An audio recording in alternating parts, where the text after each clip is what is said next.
It's going to happen. So it could be that the gold price is saying that is near. But when it does happen, it's going to bring gold prices down just a lot less than everything else. We're going to see interest rates head higher and higher. Can they use a central bank digital currency? We already have central bank digital currencies. It's called the dollar, right? It's a central bank currency and it's digital.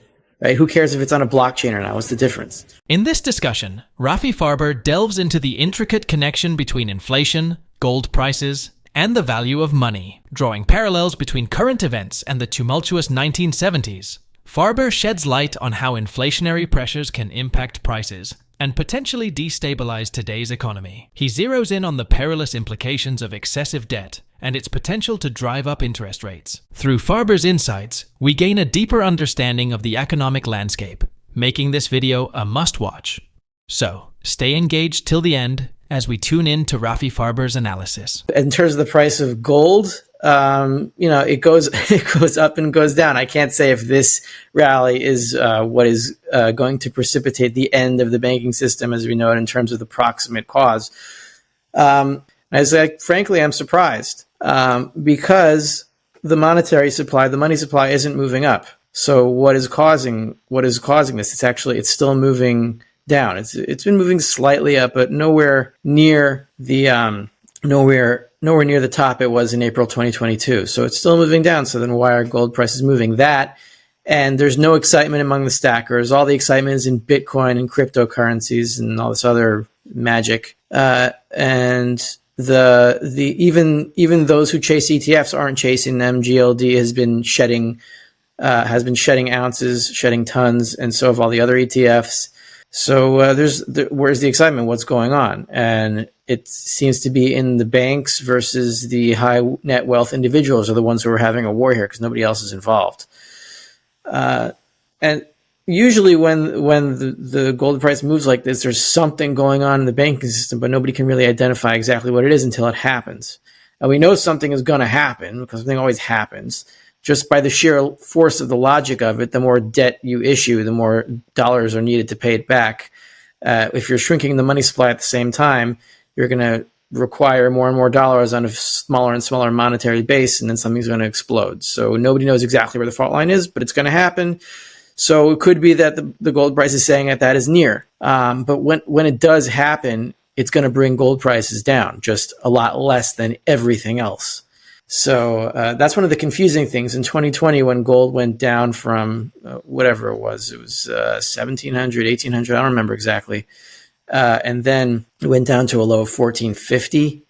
And everyone was like, oh, why is gold going down? But if you measured the gold to commodities ratio, it went to an all-time high. Remember, like oil was at negative 35 and gold went down from 1,800 to 1,450. Oh my gosh, it's so scary. Silver went down more. But that was the all-time high for gold prices against pretty much everything ever in economic history. So I'd say it was doing pretty well.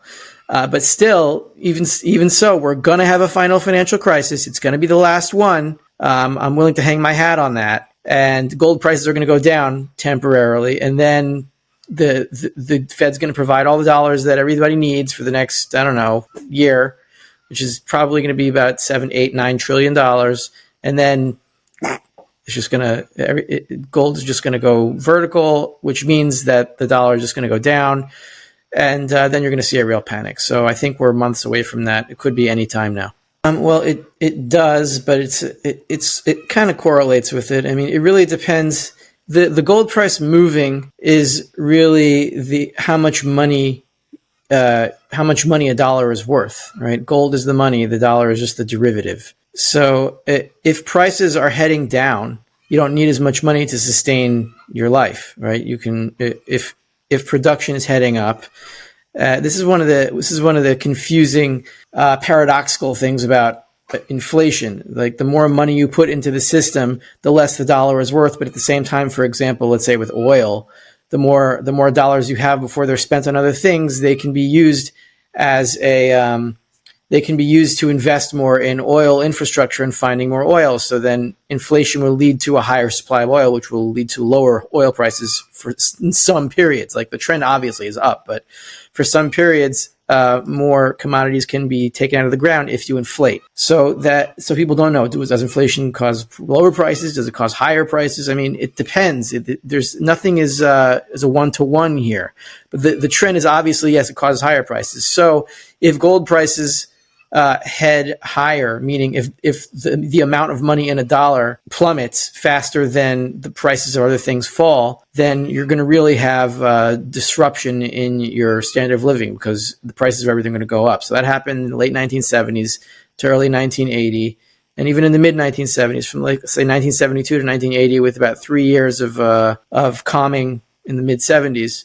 There was a lot of panic about the global economy, not just the United States. So I think we're at the 1970s point where things start to spiral out of control, and they did spiral out of control in the 1970s. And standards of living really went down the tubes. And there was serious dollar panic among the central banks. If you look into the transcripts of the Federal Reserve in the late 1970s, they're really panicking. It's really, they're like, we don't know what to do, Paul. What do we do?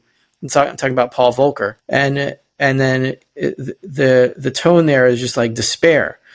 The only thing different between now and the 1970s is that in the 1970s, the debt was in principle payable, right? Not the principal debt. I'm saying in principle, it was payable. You could pay 20% interest rates on the debt because it was only like 36% of GDP. And even that's a fake measure, but you could sustain this for a while. But you can't now. So this is it. We're going to see interest rates head higher and higher, and the interest rates heading higher and higher means that the Fed has to pay more and more money to sterilize the money from circulating into the economy. The way that it prevents money from circulating to the economy, prevents dollars from circulating, is by paying interest on it, and that translates to Federal Reserve losses. So the higher interest rates go, the higher Federal Reserve losses. And that means the more unbacked dollars enter the system, and you enter a positive feedback loop, which we were on in 1979.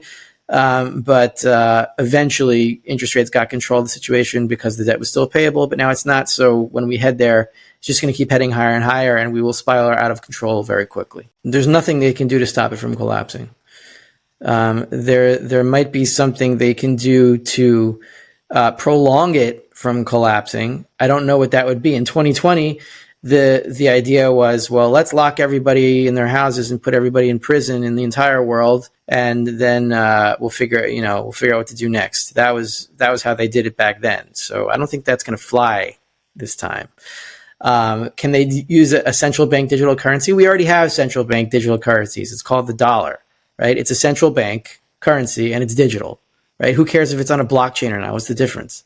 Like if they start a central bank digital currency that's on a blockchain, okay, so there's a different technology that's moving it around. But what do you mean? They're going to say, okay, everybody goes back to like Fight Club, $0, and we're just going to give you a spontaneous random amount of dollars, and everyone can just, if you were poor and we decide to give you $1 trillion, you're rich. But if you had, if you're a billionaire in dollars and now we decide to give you only a few hundred, now you're poor. Oh, no, that's not going to work. That's insane. That would lead to mass riots and lawlessness and anarchy in the very bad sense, where nobody cares about anything and they just start killing each other.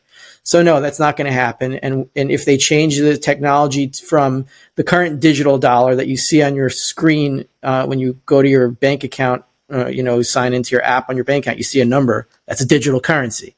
Put it on a blockchain. The only difference is they can track everything that you do and everything that you buy and everything that you sell every second. So do we want that? No. But would it stop the collapse? No, it won't. Nothing will stop the collapse. Before you leave, don't forget to subscribe to our channel for further explorations of economic intricacies and thought-provoking analyses. Stay ahead of the curve by becoming part of our community of well-informed viewers. Hit the subscribe button now to stay updated on future discussions that could shape your financial choices. Thank you for tuning in, and we look forward to seeing you in our next video.